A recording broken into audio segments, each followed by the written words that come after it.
It was a dark night, an understatement for the events that were about to unfold. Just before midnight on December 29th, 1972, 43-year-old Robert Marquise set out on his airboat through the vast dark wilderness of the Florida Everglades in search of frogs. Marquise, in his 40s, was a former fish and wildlife officer deeply familiar with this place. That night, he had about 30 pounds of frogs in his boat. Wearing an 8-volt frogging light on his head, he navigated through the sawgrass and the lush vegetation, knowing exactly where he was, about 20 miles northwest of Miami. As he glanced north, Marquise saw the lights of a large airliner appearing to have just taken off from Miami International Airport. It was moving southwest, and he thought little of it, as jets frequently flew over the Everglades. Without instruments, it was impossible to gauge the plane's altitude against the dark expanse below. As midnight approached, Marquise contemplated returning to Tamiami Trail. The plane he observed seemed unremarkable, giving him no reason to suspect that it would soon involve him in a life-altering event. Friday, December 29, 1972, was filled with the usual holiday cheer, though much of it felt forced and frenetic. Air traffic was hectic, especially on the New York to Miami route, as New Yorkers saw Florida's warmth and Floridians rushed home for New Year's. One traveler, Rosario Messina, a garment manufacturer, had interrupted his Florida vacation for a business trip to New York. His wife Sadie, gripped by persistent premonition, had begged him not to go. Returning on December 29th, Rosario opted for a non-stop flight from Kennedy International, Eastern Airlines Flight 401, set to depart at 9 p.m. He was fortunate enough to get a seat on the reportedly sold-out flight. Angelo Donadeo, an Eastern supervisor, also needed to return to Miami and managed to secure a jump seat on the flight deck because of his qualifications as a technical specialist. Flight 401's cockpit crew included seasoned veterans.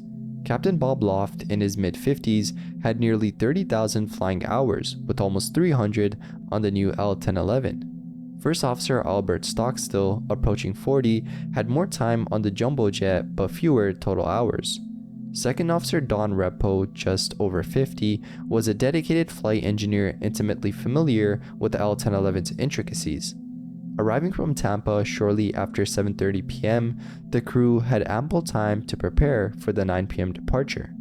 A new cabin crew of 10 stewardesses awaited them at Kennedy, replacing those from the Tampa flight. One of these stewardesses was Doris Elliott, a slim brunette known for her high spirits and sensitivity. 2 weeks earlier, Doris had experienced a disturbing premonition while working a flight from JFK to Orlando. In her mind's eye, she had seen an L-1011 crashing into the Everglades, hearing the cries of the injured. This vision had been so overwhelming that she had been forced to sit down. Her friends, realizing that something was wrong, approached her asking what was up. Doris had explained her premonition, mentioning similar experiences in the past that had proven accurate. 4 former classmates had died in a car accident that she had foreseen. Her friends asked if the new accident would involve them.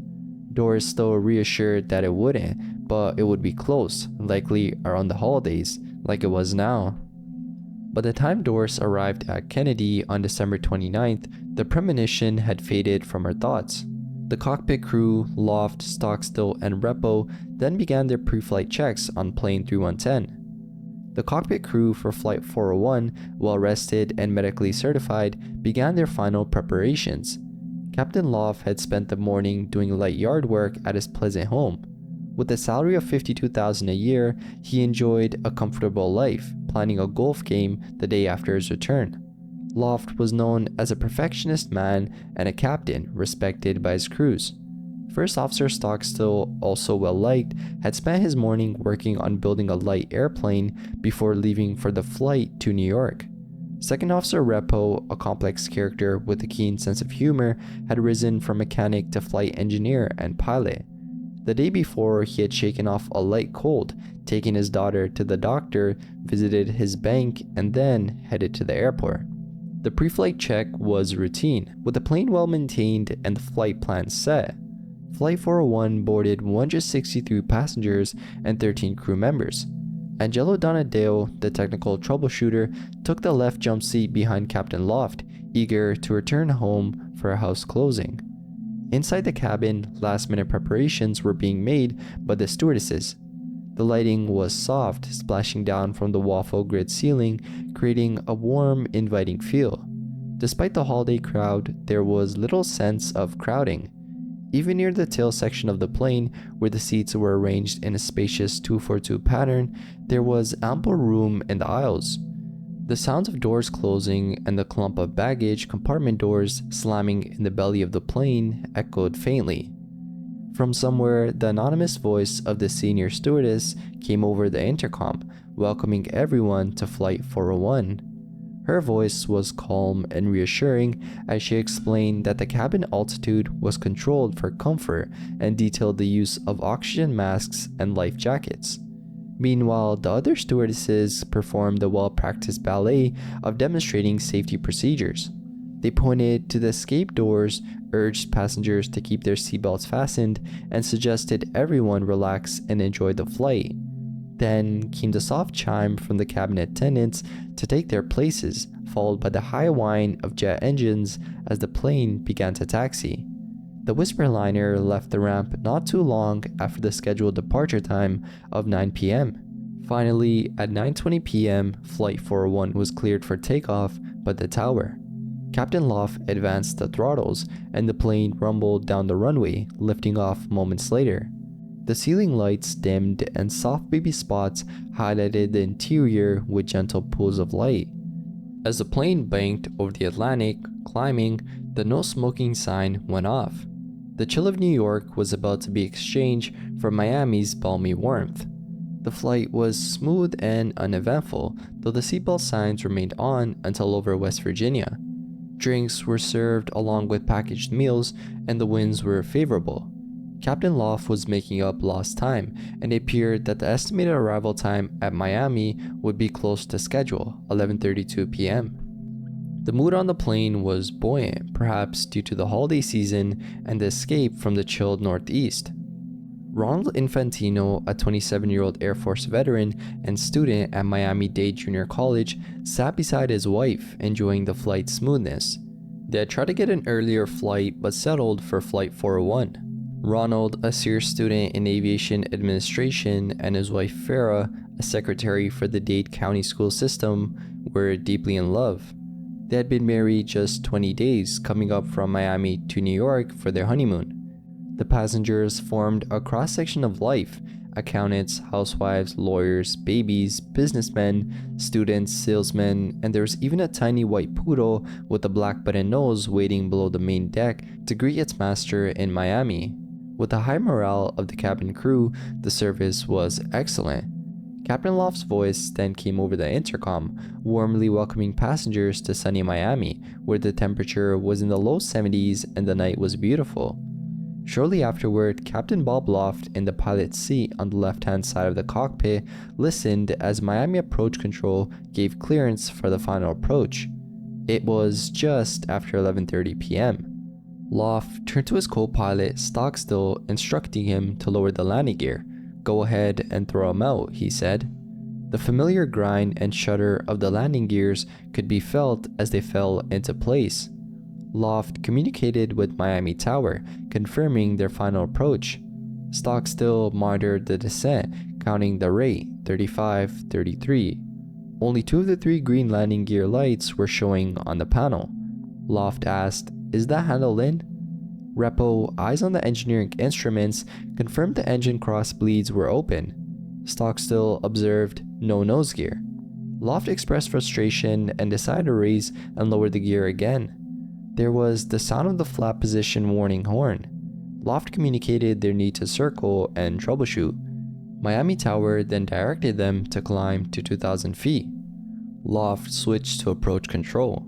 He recalled telling a friend about landing gear problems, saying 9 times out of 10 it's the signal light that's off, not the gear. Confident, they prepared to climb back to 2,000 feet. Stockstill moved to bring the landing gear up again, but Loft insisted, "Leave the gear down until we found out what we've got." Stockstill agreed. They discussed testing the lights. Stockstill tried to manipulate the light assembly, struggling with the unit. Repo, knowing the light's intricacies, suggested he check the gear visually. Loft directed, "Get down there and see if the damn nose wheel is down." Stockstill struggled with the light bulb, asking for something to grip it better. To this request, Repo offered a pair of pliers, cautioning not to force it. Mammy approached, then directed another turn west. Loft, exasperated, decided to rely on a visual check in the hell hole. Repo descended the ladder to the nose wheel well, equipped to confirm the gear status through an optical sight. As Repo climbed down, Loft communicated their need to extend their holding pattern to sort out the light issue. They discussed fuel status and how the light was really bothering them. The plane then crossed Chrome Avenue, moving over the Everglades' darkness. The plane, on autopilot, experienced a subtle decline in altitude, which went unnoticed by the crew preoccupied with the light assembly. The soft chime indicating a drop in altitude then sounded, barely audible amidst the cockpit noise. Preoccupied still, the crew missed the chime. Stockstill focused on the light assembly, unaware of the plane's descent. This was a crucial mistake. Loft discussed checking the indices, confident that the gear was down. Repo climbed back, reporting, "I don't see it down there." Loft and Stockstill agreed to try another approach, convinced that the light was faulty. In the cabin, Ann Connell glanced out the window and remarked to her husband, "If I didn't know any better, I'd think we were being hijacked." Her comment reflected the growing unease among passengers. Stewardess Dorothy Warnock, feeling uneasy, crossed to a window and confirmed, "Looks like we're circling." Trudy had left a conversation with Stephanie Stanich to take her jump seat and noticed a man walking down the aisle. "You had better go to take your seat, sir, or it might be the last walk you ever take," she warned, prompting him to sit down. The crew's awareness of the situation then grew, with stewardesses Mercedes Ruiz and Pat Jadis discussing the unusual approach from their seat. Forward in the cockpit, the crew continued to struggle with the light assembly. Loft directed Stockstill, "Put the damn thing on autopilot here." Stockstill acknowledged, "All right." Loft continued, "See if you can get that light out." Stockstill struggled, "I don't know what's holding the damn thing in." Repo, now joined by specialist Angelo Donadeo in the hellhole, attempted to confirm the nose gear status. "I can't see it," Repo reported. "It's pitch dark." Donadeo tried to assist, but the compartment lights provided little help. The crew's whole focus still remained on the troublesome light assembly. Miami Approach, monitoring the flight, noticed the plane's continued descent. The controller radioed, "Eastern 401, how are things coming along out there?" Loft responded, "Okay, we'd like to turn around and come back in." The plane's altitude continued to drop unnoticed. At 11:42 p.m., the plane was now only 600 feet above the Everglades. The descent rate increased, and the crew finally realized the critical situation. "We did something to the altitude," Stockstill remarked sharply. Loft, puzzled, asked, "What?" Stockstill checked the instruments. "We're still at 2000, right?"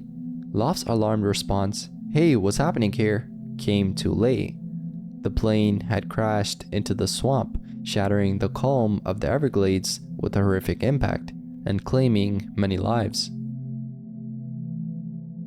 In a miraculous turn of events, 75 people ended up surviving the devastating crash, including 8 out of 10 flight attendants. The survivors endured injuries ranging from minor to severe. Tragically, First Officer Stockstill perished on impact. Captain Bob Loft, who initially survived the crash, succumbed to his injuries before he could be extracted from the wreckage. Second Officer Don Repo and Officer Del Nardo were found in the hellhole when the aircraft went down. Don Repo was transported to the hospital, but sadly passed away the next day. In a remarkable outcome though, Officer Del Nardo survived and fully recovered from the crash. One of the heroes that night was Robert Bud Marquise, the man we mentioned at the start of the video, who was the first to reach the crash site in the Florida Everglades.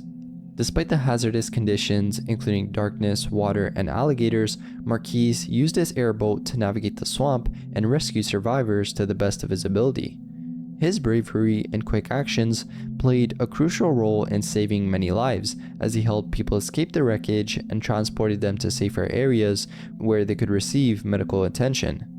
The investigation that was later conducted revealed that the accident was caused by human error, primarily because of the crew's distraction over the malfunctioning landing gear light. However, the investigation also identified several safety improvements that could have prevented the disaster. These included repositioning the avionics bay light near the landing gear observation port, enhancing the altitude warning system with a louder tone and a flashing light, and revising the tower control protocols for alerting pilots to altitude discrepancies. In the wake of the tragedy, Eastern Airlines staff could not shake the memory of Flight 401. Reports emerged from mechanics and store workers suggesting that salvageable, non-structural parts from the doomed flight had been reused in other L-1011 aircraft. Components like radios, avionics equipment, the galley elevator, and the food warming ovens were said to be repurposed, notably in aircraft number 318, about 3 months post-crash.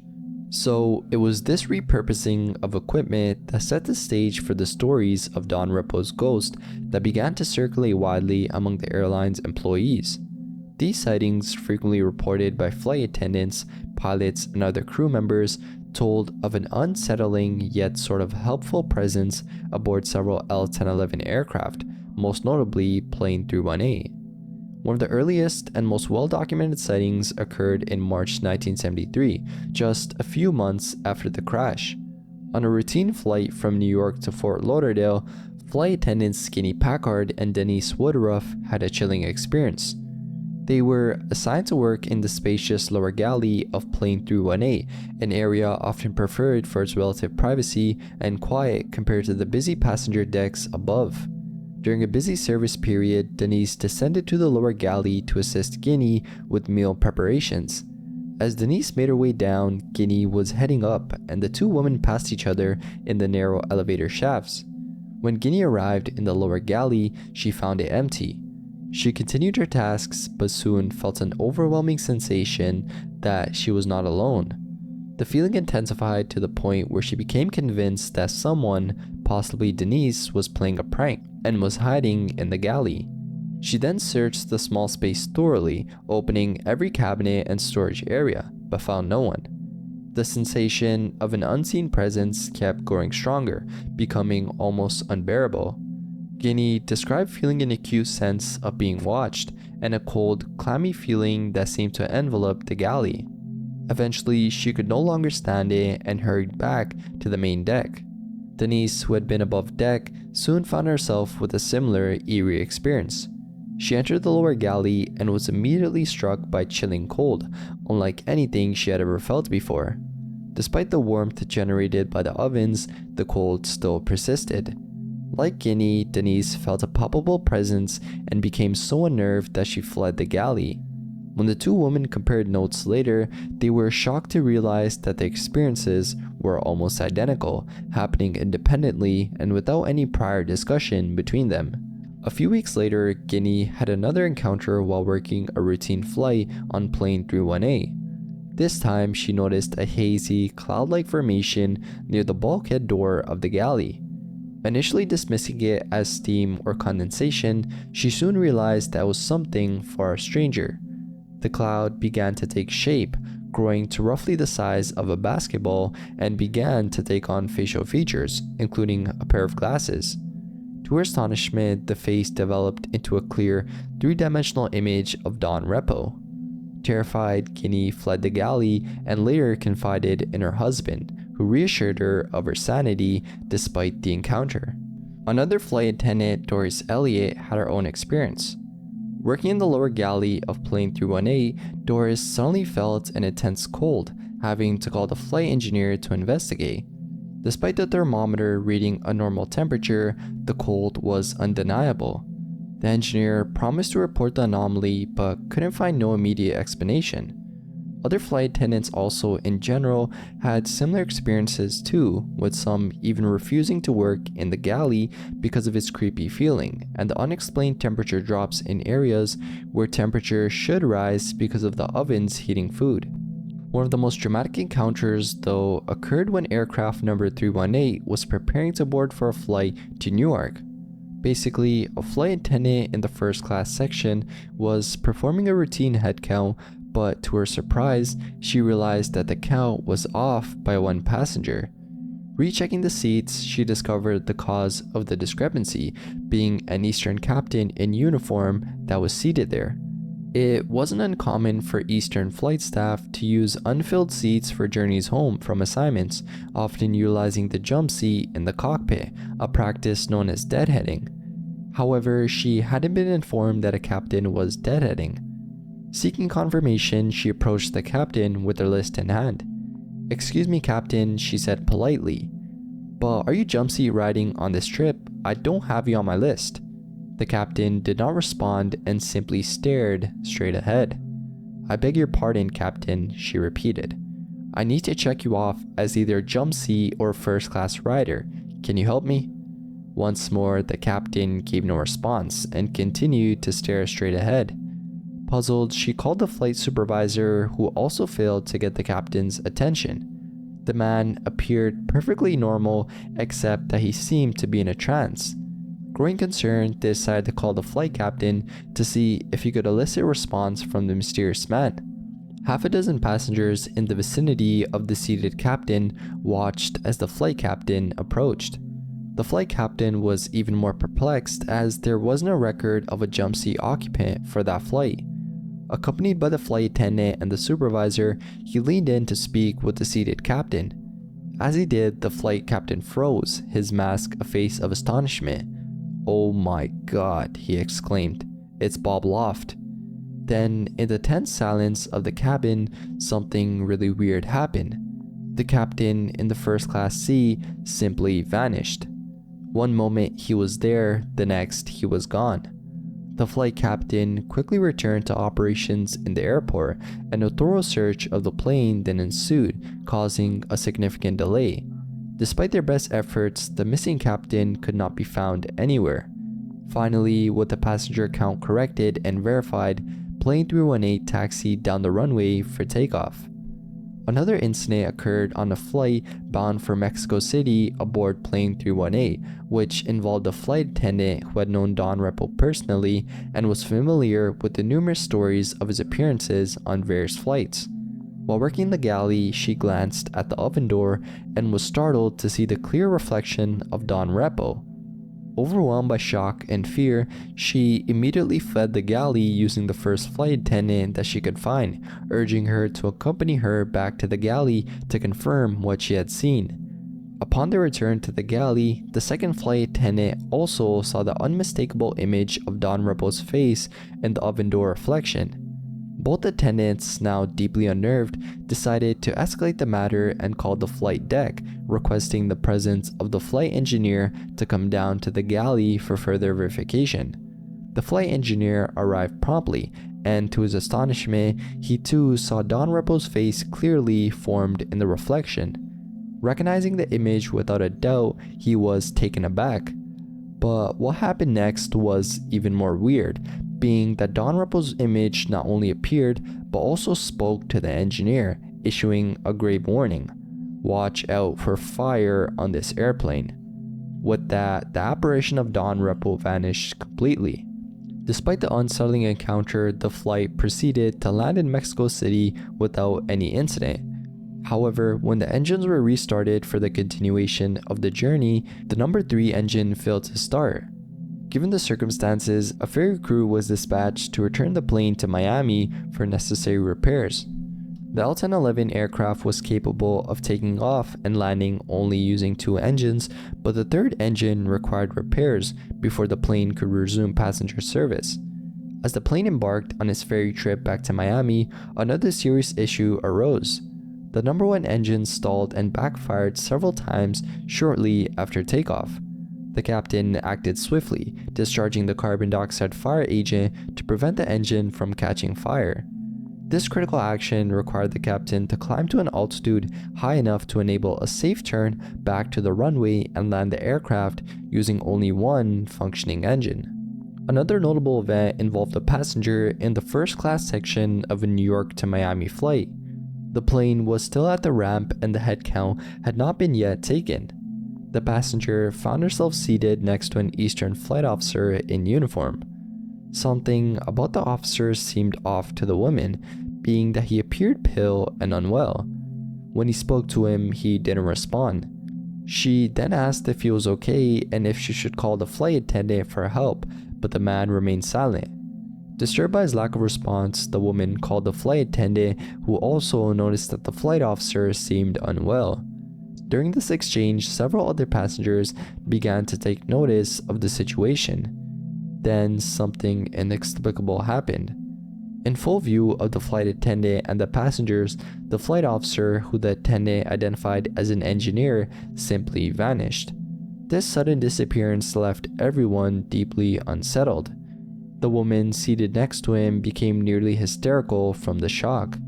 Upon arrival in Miami, the woman insisted on being shown photos of Eastern flight engineers to identify the mysterious man she had seen. Both she and the flight engineer who had witnessed the event were able to identify the man as Don Repo. On another flight from New York to Miami, as the plane was approaching Miami International, a male voice came over the PA system, giving the standard instructions to fasten seatbelts and extinguish cigarettes in preparation for the landing.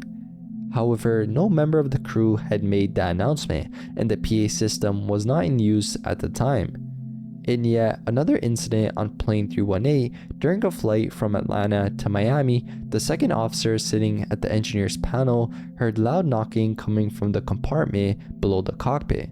This area, known as the hellhole, is where many of the plane systems are housed.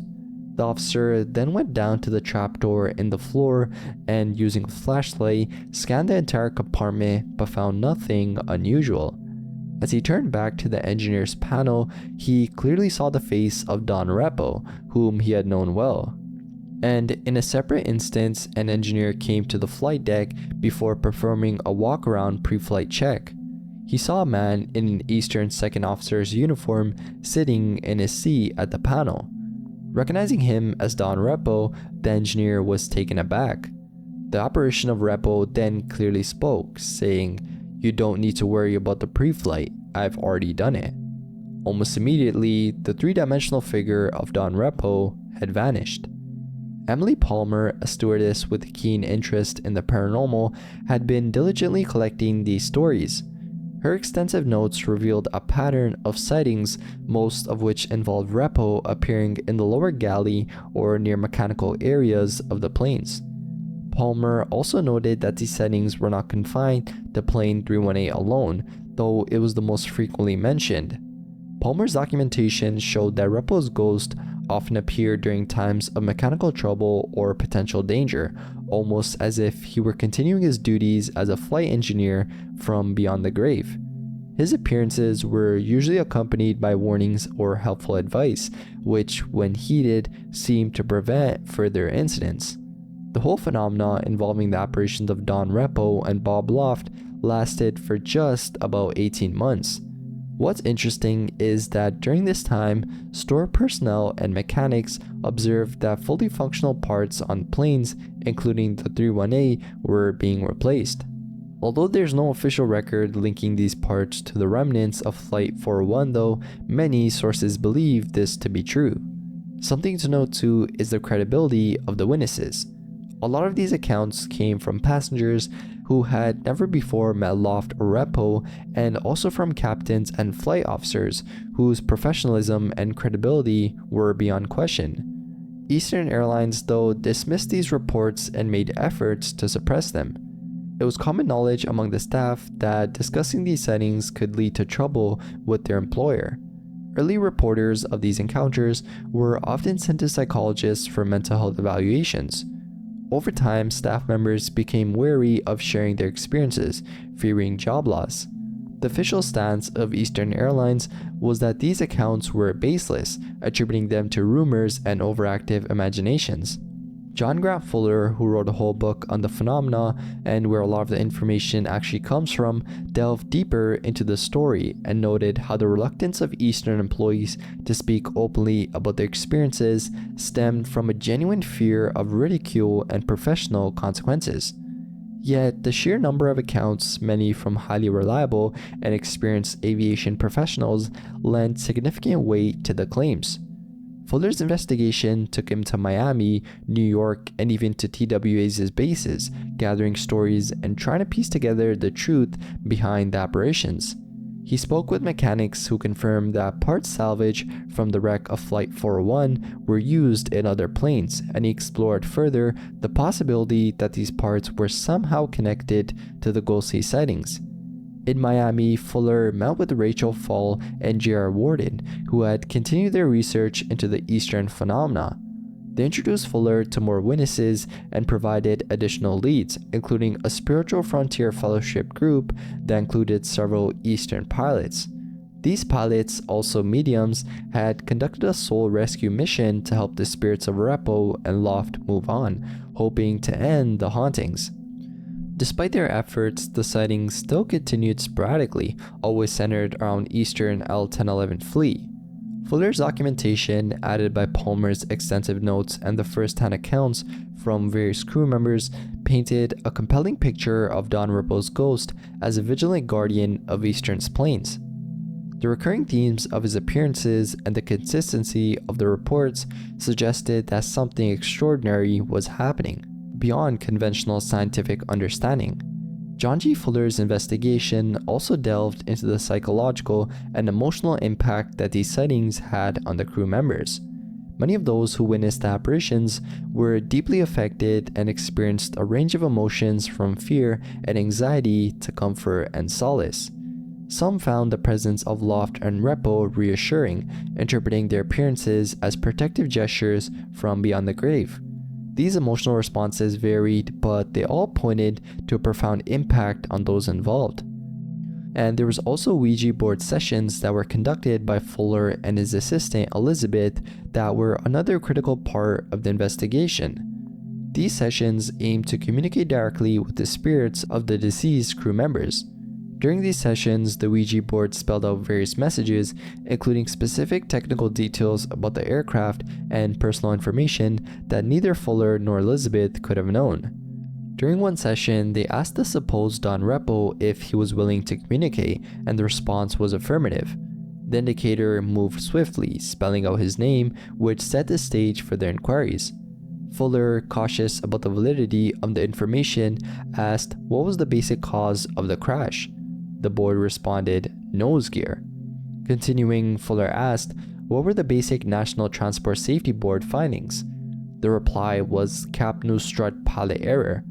Although garbled, the message seemed on track, reflecting known details about the nose gear issue. Despite the garbled nature, this was information that Fuller was already aware of, but it didn't meet Hislop standards for new verifiable data. Fuller, however, was impressed by the accuracy and detail. Can you clarify? Fuller probed further.